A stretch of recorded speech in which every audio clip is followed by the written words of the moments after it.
కాన్పూర్‌లో బాగా బిజీగా ఉండే కూడలిలో యువ జంట బండి మీద కూర్చొని ఒకే ప్లేట్‌లో ఒకే స్పూన్‌తో నూడిల్స్ ఆస్వాదిస్తున్నారు. ఒకరి కళ్ళలో ఒకరిని చూసుకుంటూ తింటున్నారు. కానీ ఈలోపు ఎక్కడి నుంచి వచ్చారో కానీ ఓ మహిళతో సహా కొంతమంది వచ్చి వారిని చితక్కొట్టడం ప్రారంభించారు.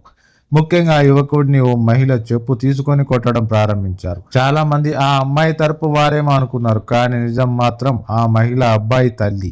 ఈ కారణంగా ఎవరు అడ్డు చెప్పడానికి అడ్డుకోవడానికి కూడా ఎవరు రాలేదు. ఉత్తరప్రదేశ్లోని కాన్పూర్లో తమ కుమారుడి ప్రేమ వ్యవహారాన్ని తీవ్రంగా వ్యతిరేకించిన తల్లిదండ్రులు నడి రోడ్డుపై అందరూ చూస్తుండగా వారిని చితకబాదారు.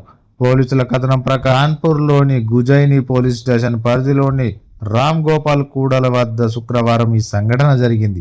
రోహిత్ అనే వ్యక్తి 21 సంవత్సరాల యువకుడు తన స్నేహితురాలు 19 సంవత్సరాలతో కలిసి చౌమిన్ నూడిల్స్ తింటున్నారు. ఈ సమయంలో అక్కడికి చేరుకున్న రోహిత్ తల్లిదండ్రులు శివకరణ్, సుశీల కుమారుడి ప్రేమ వ్యవహారం నచ్చకపోవడంతో ఒక్కసారిగా వారిద్దరిపై దాడికి దిగారు.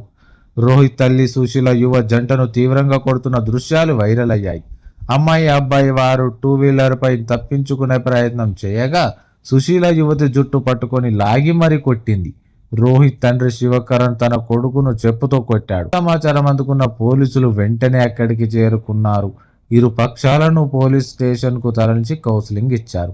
అనంతరం వారిని విడిచిపెట్టారు. ఈ ఘటనలో ఇరు పక్షాలకు కౌన్సిలింగ్ ఇచ్చి పంపించామని, చట్టపరమైన చర్యలు తీసుకుంటున్నామని పోలీసులు తెలిపారు. నడి రోడ్డుపై జరిగిన ఈ దాడికి సంబంధించిన దృశ్యాలు సోషల్ మీడియాలో వైరల్ అవుతున్నాయి.